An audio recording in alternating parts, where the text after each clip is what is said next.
A hot, stuffy room in New York City where 12 men sit around a table, exhausted after a long trial. They've just heard the case of a young boy accused of murdering his father, and now they must decide his fate. If they vote guilty, he'll face the death penalty. If not, he walks free. The foreman calls for a vote, and 11 hands shoot up for guilty. Only one man, Juror 8, votes not guilty. He doesn't claim the boy is innocent, but argues they should at least discuss the case before sending someone to their death. The room erupts in frustration, especially from Juror 3, who's convinced of the boy's guilt.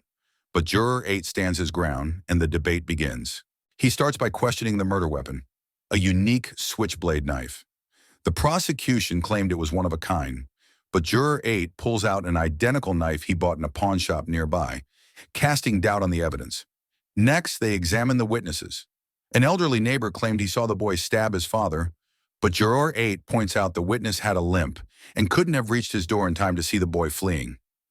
Then there's the woman across the street who swore she saw the murder through the windows of a passing train, but Juror 6 notices she wasn't wearing her glasses. Could she really have seen anything clearly?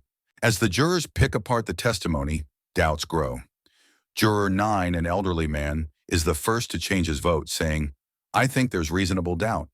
But tensions rise as Juror 10 erupts into a bigoted rant, calling the boy a slum kid who's no good. His prejudice disgusts the others, and one by one they turn their backs on him. Meanwhile, Juror 3 grows increasingly angry, refusing to change his vote. But as the pressure mounts, he finally breaks down, revealing that his strained relationship with his own son has clouded his judgment. In a heartbreaking moment, he changes his vote to not guilty. After hours of heated debate, all 12 jurors agree. The boy's not guilty. They file out of the room, exhausted but relieved. Outside, Juror 8 and Juror 9 share a quiet moment. "It's been a long day," says Juror 9. "Yes," replies Juror 8, "but it's worth it." The film ends without revealing whether the boy was truly innocent, but that's not the point. The story is about the power of doubt, the importance of standing up for what's right, and the courage it takes to challenge the status quo.